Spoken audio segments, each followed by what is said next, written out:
Bonjour à tous, aujourd'hui on se retrouve pour commencer notre labbook ensemble avec la magnifique collection Vintage Moment de Fleur Jus Design. Si vous ne l'avez pas vu, la collection ni la présentation du projet, je vous remets tous les liens en barre d'infos. Vous défilez et je vous aurai mis tous les renseignements. N'hésitez pas à chaque vidéo à aller consulter cette barre d'informations parce que j'y mets plein de choses, plein de choses. Je sais que j'ai eu beaucoup de questions sur mon papier pour les papiers digitaux, sur quel papier j'imprime, avec quel type d'imprimante. Voilà, toutes ces informations, je vous mets au fur et à mesure. Alors des fois, si vous n'avez pas tout de suite la réponse à votre question, n'hésitez pas à retourner voir parce que selon les commentaires et les questions que j'ai déjà eues, je complète au fur et à mesure. Comme ça, vous avez vraiment tout sous la vidéo. Vous n'avez pas besoin d'attendre longtemps que je vous réponde. Voilà, donc aujourd'hui, on commence notre labbook et on va commencer par la couverture. Donc je vous remontre mon prototype rapidement. La couverture, la seule modification que je vais faire avec vous, c'est que la tranche sera 1 cm plus grande. Ici j'avais 3, on va la faire de 4 parce que eh bien ici c'est un peu tassé. Si on veut rajouter encore plein de choses, sachant qu'en plus dans mon prototype j'avais beaucoup utilisé de feuilles de papier machine, donc des feuilles très fines que je n'ai pas fait ici parce que ça serait un sacrilège d'imprimer des papiers de Fleur Jus Design sur du papier machine. J'ai choisi de papier plus épais, donc en 160 grammes, je vous rappelle. Hein. Donc voilà, on va faire la tranche légèrement plus grande, mais le principe sera le même, c'est-à-dire que nous aurons deux parties à notre labbook qui s'ouvrent elles-mêmes encore une fois de chaque côté. Voilà, donc une tranche et 2 morceaux ici. Pour ça, vous allez avoir besoin de très peu de matériel. J'ai prévu du carton de récup. Je vous donne toutes les dimensions, tous les détails juste après, là dans la vidéo. Donc du papier de récup, du scotch craft, de la colle, un plioir, un cutter, une règle, et plein de petits détails si vous voulez ajouter parce qu'on va faire la décoration de la couverture, les détails de décoration que vous souhaitez. Donc c'est parti tout de suite, on fait la couverture. Pour faire notre projet, on va commencer par la couverture. Comme ça, on aura le plaisir à chaque fois qu'on fera une page de pouvoir la coller directement dans la couverture et de voir notre projet avancer petit à petit. Pour faire notre couverture, on va avoir besoin d'éléments en carton. Moi, j'ai choisi, donc dans le thème un peu récup, de la cartonnette de boîte de céréales. 2 grands rectangles qui font 30 cm par 19. Et normalement, dans une grande boîte, vous pouvez faire les 2 éléments d'un seul tenant. Si jamais vous avez des plus petites boîtes, vous pouvez très bien vous servir du pli déjà existant de la boîte pour continuer votre structure. Parce qu'on va faire des plis sur ces rectangles. Donc, adaptez vos mesures. Et si jamais vous n'avez pas assez grand, n'oubliez pas que c'est quelque chose... c'est un projet de récup, donc vous pouvez superposer les cartons comme vous le souhaitez pour obtenir ces rectangles. Donc sur les 2 rectangles de 30 par 19, on va marquer des plis à 14 cm sur les 2 côtés. Donc je prends mon massicot et alors pour la cartonnette j'utilise un petit stylet comme ça avec une bille et on va faire donc un pli à 14 cm. Je vais faire une rotation complète de mon carton et refaire à 14 cm pour obtenir une petite tranche au centre.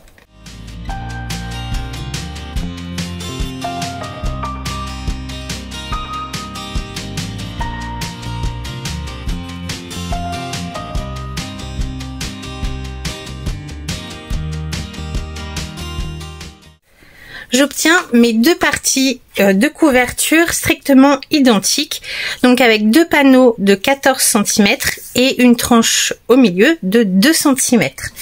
Maintenant, pour assembler ces 2 parties, j'ai découpé un rectangle de 19 par 4 cm dans un dos de bloc de chez Action. Donc c'est un carton quasiment identique aux boîtes de céréales. Et donc je vais assembler mes 3 éléments comme ceci, comme une tranche d'album normal, sauf que là j'ai pas envie de me prendre la tête avec des techniques particulières. Je vais tout simplement utiliser du scotch de Craft qui vient de chez Action, c'est pour les cartons, pour emballer, pour fermer les cartons. Je le trouve très bien et pour ce type de projet c'est largement suffisant. Après, si vous avez du Craft gommé, c'est aussi l'occasion de le sortir. Donc pour ça, eh bien je vais, attention bruit, hop, tirer une bande, aligner une partie de mon carton sur le scotch, comme ceci. Je vais m'aider de ma règle pour essayer quand même d'être un petit peu droite. Voilà, je l'aligne sur le bas du carton et je vais coller la tranche à côté à quelques millimètres, 2-3 mm, ça va être suffisant parce que c'est du carton fin. Hop. Et maintenant, je vais remborder les marges de chaque côté. Si vous voulez, vous pouvez faire plusieurs tours, ce qui n'est pas forcément nécessaire, mais si vous souhaitez, vous pouvez. Et je vais faire exactement la même opération de l'autre côté pour assembler mes autres pages.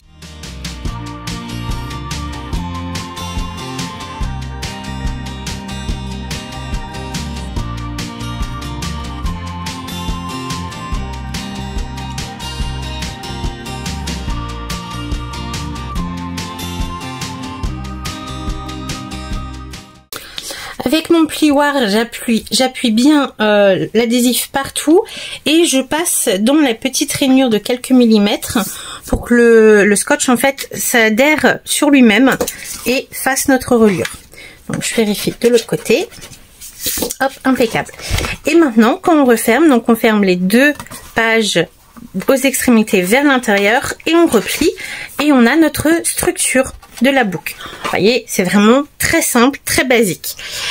Maintenant, ça va être la décoration. Voilà, on passe tout de suite à la décoration. Donc moi, j'ai pas prévu de système de fermeture particulier. Si jamais vous souhaitez mettre, pourquoi pas, un fermoir avec un crochet sur le côté, c'est tout à fait possible. Des rubans, enfin voilà, il y a plein de possibilités. Moi, je vais le laisser comme ça. Je trouve qu'une fois qu'il y aura du poids à l'intérieur, il se fermera très bien. Pour la décoration, je n'ai pas de technique particulière à vous montrer. Je vais simplement vous expliquer ce que j'ai préparé. Donc moi, j'ai imprimé deux feuilles. Là, on voit sur légèrement au milieu la détermination entre les deux feuilles de la collection donc Vintage Moment de Fleur Jus Design sur du papier Canva. Le papier Canva, hop, je vous remontre, c'est ceci. Je acheté chez Action, mais il y a longtemps, je pense qu'ils le font encore, je suis pas sûre, j'ai pas vérifié. Donc je vais le découper en deux pour avoir une matière un petit peu tissu sur le devant de ma couverture. Et pour la tranche, j'aime bien avoir une matière différente. Donc j'ai pris une chute de jean. Voilà, sur laquelle je suis venue faire une petite broderie. Voilà, bon, j'avais envie. C'est tout à fait optionnel. Vous pouvez très bien prendre soit une chute de tissu, pourquoi pas un ruban plus épais, ou une autre sorte de papier tout simplement, ou recouvrir votre couverture de papier et faire la tranche sur une impression Canva, pourquoi pas. Ça peut tout à fait faire l'affaire avec l'effet papier d'un côté et Canva de l'autre. Voilà, il y a plein de possibilités. Moi, j'ai choisi ça parce qu'en plus, je trouve que les tonalités de bleu, alors là, elles sont un petit peu atténuées. Hein. Vous voyez que par rapport à mes papiers sur le Canva, pourtant, j'ai essayé d'augmenter les contrastes, mais ça reste toujours plus pâle que sur papier. Mais c'est pas grave, ça donne un style. Et pour rappeler le bleu, donc moi j'ai choisi du jean et j'ai fait avec le fil que j'avais mes petites fleurs. Voilà, comme ça. J'ai pas de technique à vous montrer pour ça. Je suis les tutos sur internet. Voilà, je fais comme tout le monde. Je regarde, je tape fleurs en broderie et il y a des motifs très très simples. J'ai essayé un autre ici que je ne connaissais pas. Je suis pas hyper satisfaite. Mais les petites roses là, c'est hyper simple à faire. Les petits nœuds en boucle comme ça aussi. Voilà, bon, c'est mon choix, vous faites comme bon vous semble. Donc eh bien je vais simplement faire ça. Avant de coller mes papiers déco, je vais certainement remettre du scotch sur les tranches pour camoufler un petit peu la boîte de céréales. Mais pareil, c'est optionnel, vous pouvez très bien mettre du papier. Voilà, donc je vais faire ça en vitesse rapide et je vous retrouve après.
Voici pour ma couverture. Donc j'ai fait ce que je vous ai dit que j'allais faire. J'ai découpé mon papier imprimé sur Canva que j'ai donc coupé à la hauteur de ma couverture, et ensuite j'ai prélevé sur cette feuille une petite bande d'à peine 2 cm pour couvrir mes tranches. L'avantage avec le papier Canva, c'est que c'est un papier tissu sur lequel on peut venir tirer des petites mailles et effilocher les bords. Bon, évidemment il faut couper droit, quand c'est un peu de biais ça marche moins bien, mais c'est faisable. Donc c'est ce que j'ai fait, vous voyez les petits détails ici, c'est effiloché, j'ai ancré, collé mes papiers, et ensuite je me suis occupée de la tranche qui voilà, est toute simple en jean. J'ai fait un peu à l'arrache, hein, mais c'est le projet, c'est ce que je voulais faire. Donc voilà, c'est parfait. Donc toutes les perfectionnistes de scrap ne vont certainement pas aimer parce que j'ai taillé dans le vif, sans prendre de mesure, sans rien. J'ai juste pris la mesure de la hauteur pour être sûre de moi. Et pareil, j'ai effiloché. Par contre, c'est un jean avec beaucoup d'élastane dedans. Du coup, j'ai un peu de mal à effilocher l'autre bord. Voilà, bon, c'est pas grave. Pour ajouter un petit peu de détail, j'ai rajouté des morceaux de scotch craft à l'arrière avant de remborder ma couverture sur les côtés, et sur l'avant je trouvais que ça faisait trop droit, donc j'ai pris une chute de mon jean. Vous voyez pas le bazar à côté, mais il y a plein de morceaux de fil que j'ai rajouté ici pour avoir le petit côté effiloché, et j'ai voulu rajouter un petit détail. Je pense que je finirai la décoration avec certainement des die cuts de la collection qui sont juste sublimes. Par exemple, alors je vais pas le faire avec vous aujourd'hui, mais par exemple journal, je pense qu'il irait très bien. Voilà, par exemple ici, ou juste en dessous ici, ou juste au-dessus. Ah oui, ça peut être pas mal ça. Enfin bref, je vais encore affiner certaines choses, mais sachez que elle n'est pas finie, ma décoration, mais ça peut vous donner une idée. De toute façon, vous faites selon vos goûts.